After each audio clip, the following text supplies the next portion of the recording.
Hi everyone, welcome to the first video entry at hunterstales.com. I'm joined today by my friends David and Kevin with Passing It On Outdoors. And thank you gentlemen, both of you, for being a part of the first video blog entry at hunterstales.com. Hopefully we can get our readers something a little better to look at other than just my words over the last couple of years. I don't know if we help or not. Yeah, if you're wanting better, you might not have the right group. So. Yeah, we were talking that we probably could have picked 3 different colors to wear for our first entry. But thanks guys for joining us. Passing It On Outdoors is going to be starting here in about a month's time. Sort of the fruition of a lot of hard work between both of you gentlemen. But tell us a little bit about how Passing It On Outdoors came to be. Well, not to get too long-winded, basically started about 10 years ago. Me and Robert, best friend, met in basically junior high. I met a gentleman named Garrett Barger. He's state trooper in Cabarrus County, and we just started toying with the filming process.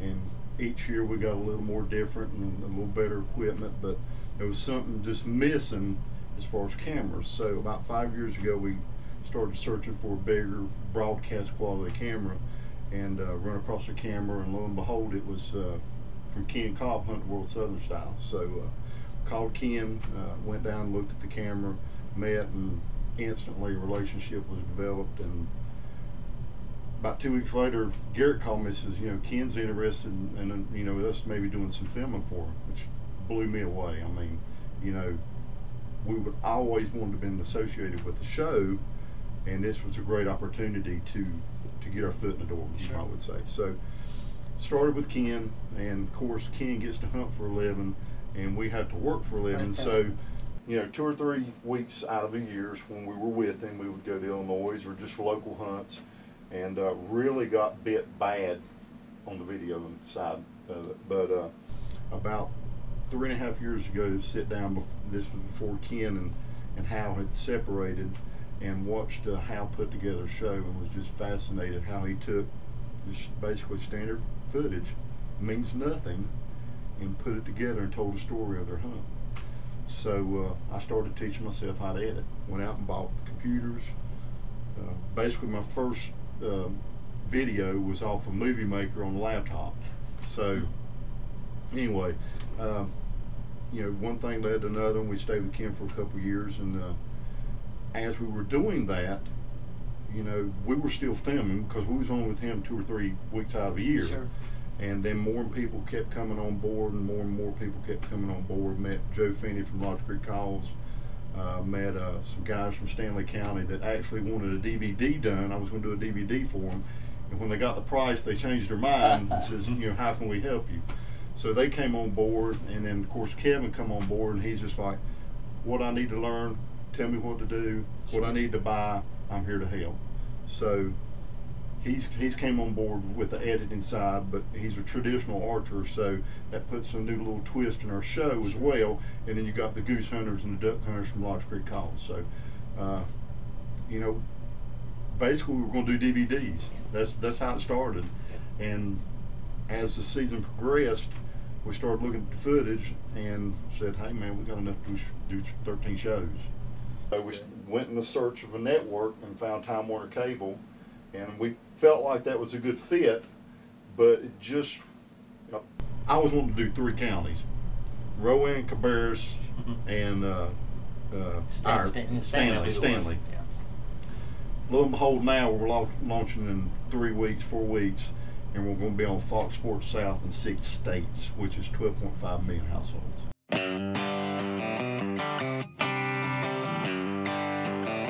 Well, there are a ton of hunting shows out there. Right. We all watch them. We've watched them for years. You have channels like the Outdoor Channel, and Fox Sports South certainly has a number of them that are in reach. What makes Passing It On Outdoors a little bit different than the rest of them? I think we tend to deal more with the family aspect of things.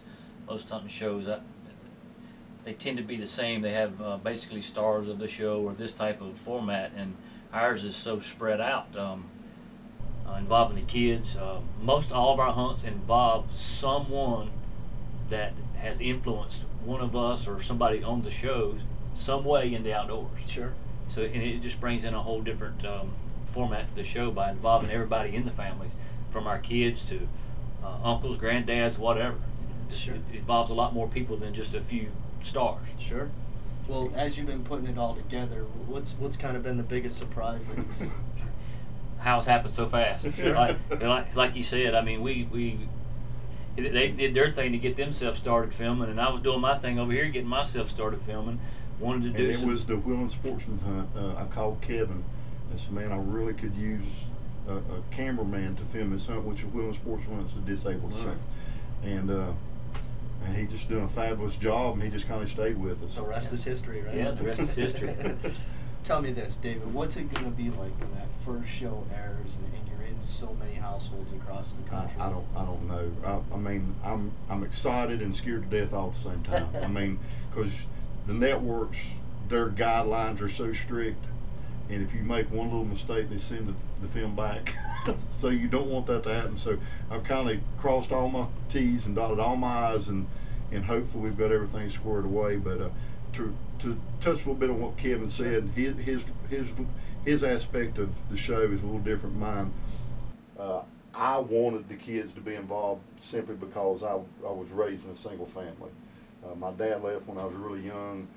We lived with my grandma and grandpa for about 11 years because we couldn't really afford to do anything else. Sure. And my grandpas and my uncles were the ones that took the time to take me in the outdoors, to get me involved so I wasn't in other things that were bad. Sure.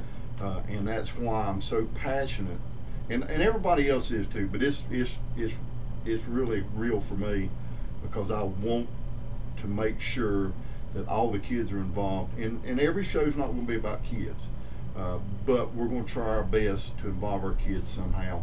And I'm just really passionate about making sure that those kids are involved and keep them out of trouble. That's great. I mean, as a parent, obviously, all three of us can relate to the fact that there's just something different about trying to take a kid outdoors. And while my little girl is still real young, I look forward to the days of sharing the field in woods and waters. And what's really unusual about this is our junior posse, we have more girls than we do boys. Isn't that great? So, I mean, they're ready to rock and roll. Me and Kevin are leaving tomorrow with his daughter. We're going down to Little Washington to shoot some stingrays. Oh, that's And great. I'm basically going to film them as a family unit, just having a good weekend. That's great. I was curious, we're not looking for you to let the cat out of the bag. We still want everyone to watch the show, but what's maybe something you could tease some of our hunterstales.com folks with about the show? There's two things. We do have a little bit of comedy in the show. We have three of our cast that likes to be a little different. So the way we look at it, if we can make you laugh, you're going to come back and watch the show next week. And then there might be a 200-inch deer maybe shot on the show, and that's speaking in large terms considering the first year show. So you just wait and see. Well, I know we're all looking forward to that as well. And that's with a bow too, not a gun. Wow. Yeah. Well, I'm sorry. Have to wait and see that. Never mind. The one thing I was curious about too is after you get through this first year, do you guys have kind of something laid out of where ultimately you want Passing It On Outdoors to go, or is it sort of a wait and see where you hope the show ends up going? I would like to see what Kevin's got to say because I already know my answer. Really, I haven't thought that far. I just wanted to make it through this year and have a successful first year. Sure. I hope that we can carry on. We're already bigger than I thought we'd ever be, and we haven't even started yet. So we've already surpassed my expectations. That's great. How about you, David? Well, I guess I look at things a little different. In my eyes, at this point we're at, you can't compete with the big dogs. But I think being the best show in North Carolina, I think is reachable in the next year or two, and I'd like to see that happen. Good. That's so great. I mean, we'll see. I mean, the creativity that some of these guys are putting out, and they're just going to get better with the camera, and that's one of our big pet peeves. A lot of guys come in, they say, "How do I get on pro staff?" And it's not the hunting aspect. Everybody can hunt, everybody can shoot, everybody can harvest animals. Sure. How can you tell a story with your camera? If you can do that and make our job easier, I'll move you.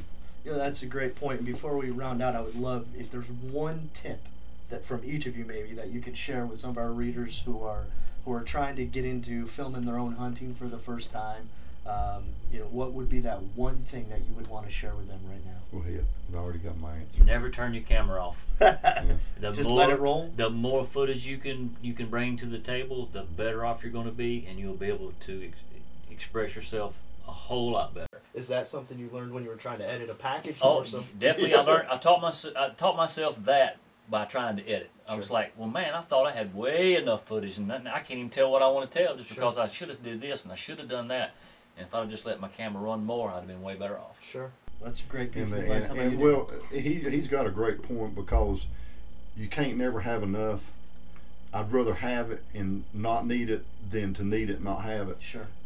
One thing that I found, good camera arm. And the camera's not really that important as far as, but a good camera arm, a good fluid head, and a good mic. Because audio and smoothness, you take away the jerkiness of everything, and just being with somebody that you know how they're going to react. Sure. If you know how they're going to react, you can react with them as a cameraman. I love running the camera, because when they shoot a deer, I'm sitting there like, why am I shaking? I'm just running the camera. And I mean, it's really exciting. And you then get we the just clean part of the kill. Well, I mean, you know, I can go film you, and you can miss a deer. As long as I got on the film, you did your job. I succeeded. Even though you messed up, sure. I did my job, and it was a success in my great. eyes. So That's great. I love the camera work of it. I've always been a avid hunter. Spent a lot of time in tree stands, ground blinds, whatever. And spent probably as much time last year I ever have. Hunted 2 days, and that was the last 2 days of the season. Dave said, "We don't have you on film. We got to go film you." And I traveled 18 states last year, filmed all over the place, filming other people. Just didn't actually hunt myself until the last 2 days, and then they'd come and film me. But I love running the camera. That's great. I want to congratulate both of you. I know all of our readers are going to be excited to see be congratulated. It's everybody as a team. Sure. I mean, everybody. It's just not me and Kevin. I mean, if we did not have this core group of gentlemen and women now, sure. There's no way we could do it. I mean, there's no way to work, you know, your regular job and still get out and get enough footage to produce a third and fourth quarter show. So that makes sense. You know, I appreciate everybody's hard work. Everybody's been working really hard. Sure. And hopefully everybody can expect a good show. Well, thank you for coming down to the man cave. Hope you enjoyed the trip. Before we do sign off, please remind everyone, you know, where exactly they'll be able to find the show. When's it You can find the show on Fox Sports South. Be July 3rd, Sundays at 10 a.m. It will air every Sunday at 10 a.m. You can also find us on Facebook. Please go visit our site, click the like button. Passing it on outdoors. And passingitonoutdoors.com. You can go there and check out everybody and get information. And we're still working on the website, trying to make it better. It's a little generic now, but we'll get better at it as we go. So hopefully a lot like our video blog entries. Yeah. Hopefully this is just the start of better things to come. But thank you everyone for joining us. Again, a little bit different here with a video entry, but appreciate you watching, and hopefully more video blog entries to come. Thanks for joining us.